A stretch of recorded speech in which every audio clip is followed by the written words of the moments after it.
Next tonight, homeowners and businesses are counting the cost and cleaning up tonight after they were flooded when a burst water pipe in Islington in North London spewed gallons of water into their properties. It happened early this morning, causing misery, as Simon Harris reports. This was Islington's 5 a.m. alarm call, the sound of rushing water. When a high-pressure main on Upper Street suddenly burst, it unleashed an uncontrollable torrent. The drains couldn't cope. As the water poured along Camden Passage, it had to go somewhere, and that somewhere was Devonia Road. By the time the tsunami of floodwater reached these gardens, it was flowing downhill, powered by gravity. The tidal wave flattened brick walls, glass windows and doors stood no chance. Bang, these garage doors went and the whole of the garden was just flooded, almost instantaneously. I'd never seen anything like it. It was bad enough outside, but it wasn't just gardens that were swamped. Ground floor rooms were ruined. This is my main bedroom. This is a double bedroom in the front of the house. And the water's come through the back into this, going towards the front of the house. I can't even make sense of where anything is now. Jackie's neighbours suffered the same fate. Stuart Rock and his wife Jo Willett tried to get some of their possessions upstairs, but it was futile. We're in our basement, which includes our kitchen, living area, TV area, and then another living area below, beyond that. So basically we live down here.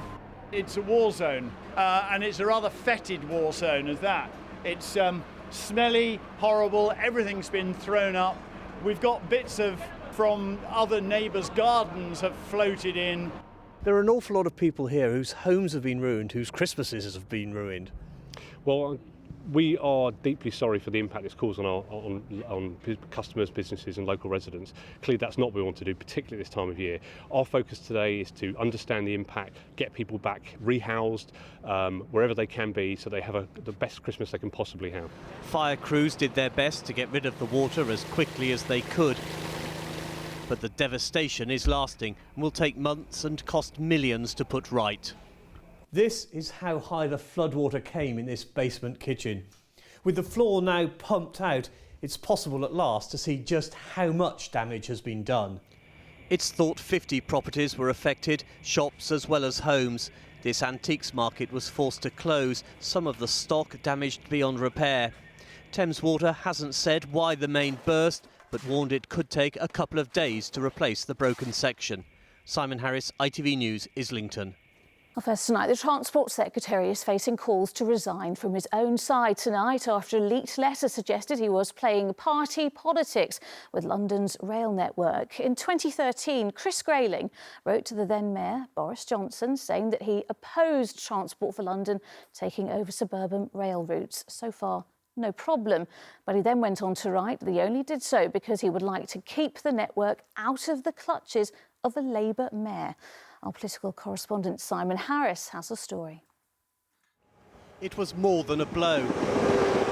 Sadiq Khan's dream of running suburban train services has been comprehensively derailed. When the Transport Secretary told the Commons he wouldn't hand over control of South Eastern trains, his reasons seemed straightforward. Nothing would be gained. And my judgment is that we can achieve the benefits that TfL are arguing for through partnership rather than massive reorganisation, and that's my aim. But did Mr Grayling have an ulterior motive? That tonight is the suspicion. Because a letter from Mr Grayling to Boris Johnson suggests a far more political reason for the minister's opposition to rail devolution.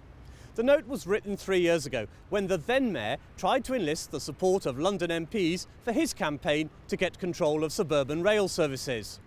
Mr Grayling wrote to Mr Johnson, "I would not be in favour of changing the current arrangements, not because I have any fears over the immediate future, but because I would like to keep suburban rail services out of the clutches of any future Labour mayor."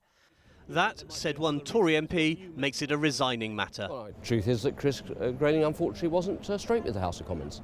He misled us by not revealing the fact that his real motive is a party political bias. What should happen to him? I think he has to resign. At the end of the day, he made up excuses not to transfer a franchise, which had been agreed by Boris Johnson when he was mayor, in good faith. And to turn around and say, I'm not going to do this because it might be a Labour mayor, it's just not acceptable. I think the Prime Minister should be talking to Grayling, and possibly he should even consider his position. Like his successor at City Hall, Boris Johnson argued commuters would get a better deal if the mayor ran more of London's mainline trains. And he appeared to have the support of the previous Transport Secretary, Patrick McLaughlin. Are you in favour in principle? In principle, I have no objections. Tonight, the Prime Minister said she had full confidence in her Transport Secretary. Two particular issues around here. So, Simon, exactly how much trouble is Mr Grayling in?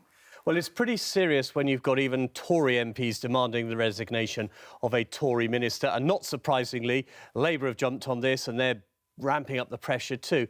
Now, Downing Street says for now, at least, that the Transport Secretary is safe in the Cabinet. But of course, this row has only just erupted. I suppose it depends how much of a head of steam it builds up. Bob Neal, who we heard there, is not just an MP, he's also an experienced lawyer. And he says that Mr Grayling may also have opened himself up to the possibility of being judicially reviewed over his reasoning for the decision not to give Sadiq Khan the suburban rail services. All right, Simon Harrison, now thank you. Sadiq Khan unveiled his plans to overhaul London's transport network today with much funfair about how he would cut costs from the flabby bureaucracy. But buried deep in the documents he released was the admission that he's gone ahead with Boris Johnson's plan to order 100 driverless trains for the Piccadilly line. The former mayor wanted to get rid of drivers from 2022, and today his replacement refused to rule that out when pressed by our political correspondent Simon Harris. It was Boris Johnson who started the ball rolling 2 years ago. This, we were told, was the future, a new generation of driverless tube trains starting with the Piccadilly line. But it's another mayor who's inherited the project, and with it, that potentially groundbreaking decision, making underground drivers history. According to Sadiq Khan's new business plan, published today, the new trains will arrive in 2023. Transport for London confirmed they will be fully automated. The question is, will the mayor allow them to operate without drivers? Phasing out drivers would put a Labour mayor on a collision course with the unions. For now, he's playing the safety card, suggesting it could be a step too far on the deep-level tubes at least. Those that are on service, like DLR, less concerns about safety, so it's about safety. So are you saying yes or no to driverless tube trains? I'll listen to the expert advice, and safety is of paramount concern to me. You'll listen to the unions too?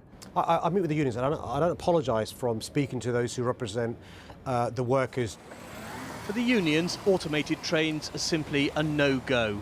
It's long overdue to have new trains on the Piccadilly line, but they will operate with the driver, and all of the experts agree when they're introduced it will be with a train driver. It's the way of the future, isn't it? I visited Heathrow a couple of days ago and they had these driverless pods, and we'll all be going around in driverless cars. Will it be that it's just the tube trains with Sadiq's friends from the unions where we've got drivers? For weeks, Piccadilly line passengers have been at the mercy of a timetable in tatters because the old trains can't cope with leaves on the line. The long-awaited replacement, 100 trains in total, will be ordered next autumn. Whether they arrive with a driver in the cab or nobody at all is still unclear.